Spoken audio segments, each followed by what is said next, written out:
Hindi active.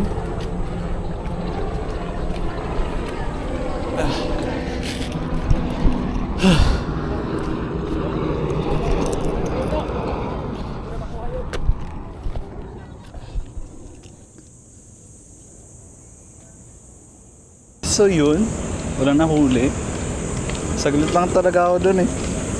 Subukan ko lang yung yung rod ko kung may mahuli. Pero wala, yung nahuhuli kasi nila doon, mga siguro po salmon yung inuhuli nila doon eh.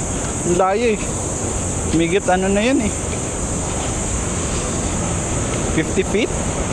Palayo yung yung length niya. So hindi ko mahuli talaga. Pero ang galing. Sinusubukan nila. Kinakagat naman daw, pero hindi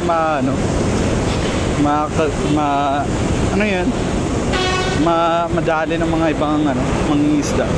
Kaya yung ginawa nila sa pangyayari nila, yung iba umuwi, isa lang natira. Ako umuwi na rin ako, hindi ko kaya yun.